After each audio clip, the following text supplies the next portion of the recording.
और मध्य प्रदेश में राज्यसभा चुनाव को लेकर संग्राम तेज हो गया है। तीसरे उम्मीदवार पर कैलाश विजयवर्गीय का बयान, पार्टी कहेगी तो तीसरा उम्मीदवार भी जिताएंगे। मीनाक्षी नटराजन को टिकट मिलने पर कांग्रेस में कलह है। कांग्रेस के नेता नरेश ज्ञानचंदानी ने फैसले को चूक बताया। यह भी कहा कि बड़ी चूक हुई है, क्रॉस वोटिंग का खतरा इसके चलते बढ़ गया है। मध्य प्रदेश में राज्यसभा चुनाव को लेकर संग्राम तेज हो गया है। तो पार्टी ने बहुत अच्छे दोनों टिकट दिए हैं। मैं हमारे शीर्ष नेतृत्व को इस बात के लिए धन्यवाद देता हूं और मुझे उम्मीद है दोनों तो जीतेंगे ही। अगर पार्टी कोई तीसरा उम्मीदवार दे तो तीसरे को भी जिताने की कोशिश करेंगे। तो राज्यसभा चुनाव की तारीखों के ऐलान के साथ ही एमपी में सियासी पारा भी सातवें आसमान पर है। बीजेपी द्वारा घोषित उम्मीदवारों पर प्रदेश सरकार के कद्दावर मंत्री कैलाश विजयवर्गीय ने बड़ा और चौंकाने वाला बयान दिया। मीडिया से बात करते हुए विजयवर्गीय ने न सिर्फ घोषित उम्मीदवारों की जीत का दावा किया, बल्कि तीसरे उम्मीदवार को लेकर भी बड़ा संकेत दिया। अभी हमने वही आपको सुनवाया। विजयवर्गीय ने कहा कि पार्टी ने राज्यसभा के लिए तरुण चुग और रजनीश अग्रवाल के रूप में बेहद मजबूत और समर्पित नाम दिए हैं। जब उनसे तीसरे उम्मीदवार पर सवाल पूछा गया तो उन्होंने कहा कि यदि आलाकमान का आदेश हुआ तो बीजेपी तीसरे उम्मीदवार को चुनाव जिताकर दिखा देगी।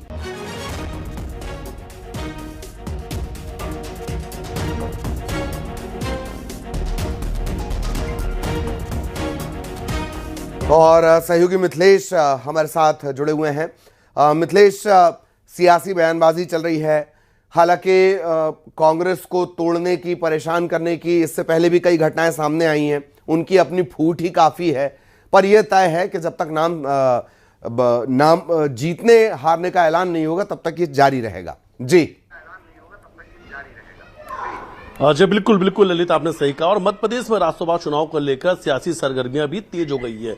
मंत्री कैलाश विजयवर्गीय ने भाजपा के द्वारा राज्यसभा को लेकर घोषित उम्मीदवारों पर उन्होंने बयान दिया। उन्होंने कहा कि जो दो नाम मध्य प्रदेश से सामने आए उसमें एक दिल्ली के बड़े नेता हैं, ये मध्य प्रदेश के लिए सौभाग्य की बात है। दूसरा रजनीश अग्रवाल को लेकर उन्होंने कहा कि ये पार्टी के मजबूत और समर्पित चेहरों में से एक हैं।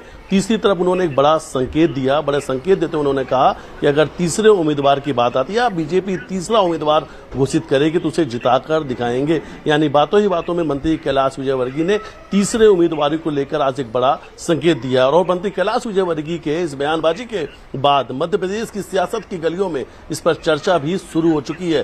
सियासत की गलियों में चर्चा चल रही है, क्या बीजेपी का तीसरा कैंडिडेट भी राज्यसभा के लिए सामने आ सकता है। हालांकि बातों ही बातों में आज बड़ा संकेत मंत्री कैलाश विजयवर्गीय ने दिया। मीडिया से बातचीत के दौरान उन्होंने अपनी ये बात कही है। दूसरी तरफ रजनीश अग्रवाल और तरुण चुग को लेकर उन्होंने ये बात कही है कि दोनों ही संगठन के मजबूत और पार्टी के सबसे समर्पित चेहरों में से एक है। जमकर तारीफ की। वहीं दूसरी तरफ लगातार अब भारतीय जनता पार्टी कांग्रेस पर भी हमलावर है।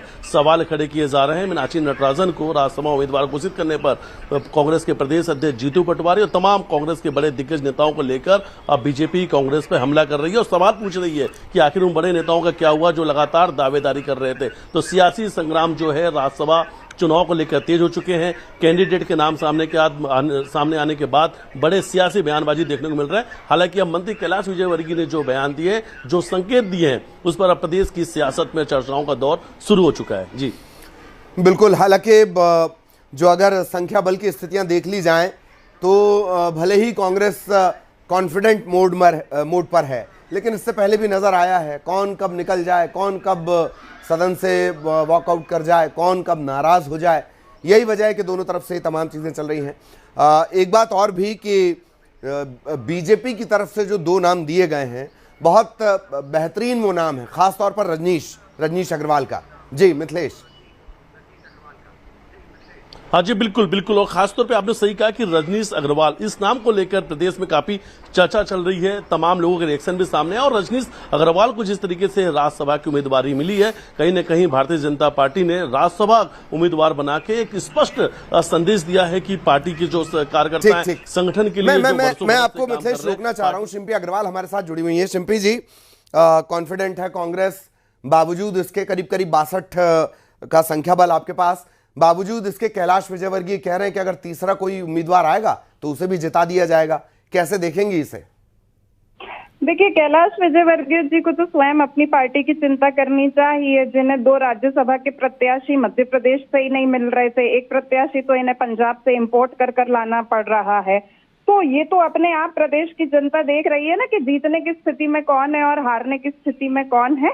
फिलहाल कांग्रेस के पास एक कंफर्टेबल मेजॉरिटी है और मीनाक्षी नटराजन जी एक बहुत ही अच्छा सर्वमान्य नाम है और हम तो आला कमान को शुक्रिया अदा करेंगे जिन्होंने कार्यकर्ताओं की मेहनत को तरजीह दिया है और एक ऐसी महिला नेतृत्व पर दो बड़ी भरोसा। बातें हैं, ज्ञान चंदानी थोड़े नाराज हैं, एक दूसरा रहा सवाल इंपोर्ट का, तो बहुत सारे नाम जैसे छत्तीसगढ़ से तुलसी का नाम मुझे याद आ रहा है, मतलब मुझे याद आ रहा है, ऐसे लंबे चौड़े नामों की लिस्ट है जिन्हें कांग्रेस भी इंपोर्ट करती रही है। प्लीज शिंपी जी।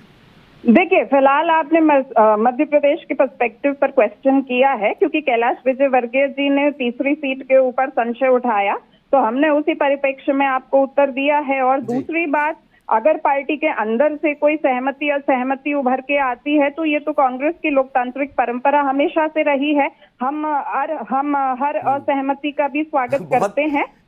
आप जब परंपरा का जिक्र करती है ना तो पीछे के सारे आंकड़े तो वो परंपरा थोड़ी सी चिंता पैदा करती है खुद आपके लिए, ये आपने भी देखा नहीं, मैं आऊंगा बिल्कुल भी कोई किसी तरह की चिंता मध्य प्रदेश कांग्रेस को नहीं है। हम बहुत ही कंफर्टेबल मेजॉरिटी में इस सीट को निकालेंगे और आप देखिएगा कि मीनाक्षी नटराजन जी बहुत ही मजबूती से मध्य प्रदेश की जनता की आवाज को सदन में उठाएंगी। चलिए ठीक, मैं आप बने रहेगा। वाणी अग्रवाल जी भी हमारे साथ जुड़ी हुई हैं, माफ कीजिएगा मैं नाम गलत ले गया, वाणी अहलूवालिया हमारे साथ जुड़ी हुई है। वाणी जी, आपका रिएक्शन? कैलाश विजयवर्गीय कह रहे हैं तीसरा भी कैंडिडेट आ जाए तो जिता लेंगे जी। देखिए, सबसे पहले तो मैं बधाई देना चाहूंगी उन सब उम्मीदवारों को जिनके लिए नामांकन भरा जाएगा, जिनको चयनित किया है पार्टी ने। ये सिद्ध करता है कि लोकतांत्रिक व्यवस्था के ऊपर कार्य पद्धति अनुसार कार्य करते हुए भारतीय जनता पार्टी के जो भी कार्यकर्ता हैं वो समर्पित हैं इस व्यवस्था से। और दूसरी चीज, मैं कांग्रेस की प्रवक्ता की भी बयान सुन रही थी तो उन्होंने भी स्पष्ट कर दिया कि कांग्रेस पार्टी में खेमों में और गुटों में काम करने की जो परंपरा है वो उनके लिए वो लोकतांत्रिक व्यवस्था है। पर आप देखिए कि घोषणा हुई नहीं कि हर खाइमे से, हर कोने से, हर उस गुट से आवाजें आनी शुरू हो गई हैं। कांग्रेस की असंतुष्टि अपने अंदर की जो इनकी जो पारंपरिक व्यवस्था है जिसमें ये एक दूसरे की टांग खींचते रहते हैं, उसमें अब ये भय है इनको कि कहीं सही है आपकी। हालांकि नाराजगी तो रजनीश अग्रवाल साहब को भी थी जब उन्हें विधानसभा का टिकट नहीं मिला, लेकिन फिर भी उन्होंने जुट के काम किया। यही तो बात है जो उन्हें बाकियों से अलग बनाती है। बहुत धन्यवाद आप दोनों का। शिंपी जी आप हमारे साथ जुड़ी, वाणी जी आप, मिथिलेश लगातार हमारे साथ बने रहे। मिथिलेश आपका भी बहुत बहुत धन्यवाद।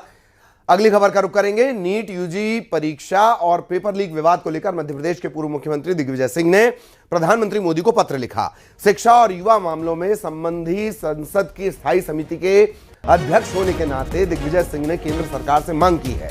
पीएम मोदी को लिखे पत्र में मांग की गई कि केंद्र सरकार नीट यूजी और अन्य परीक्षाओं में हुए पेपर लीक मामलों पर तत्काल श्वेत पत्र जारी करे। उन्होंने कहा कि नीट यूजी 2026 परीक्षा निरस्त होने की वजह से देश के लाखों छात्र मानसिक तनाव और असमंजस के दौर से गुजर रहे हैं।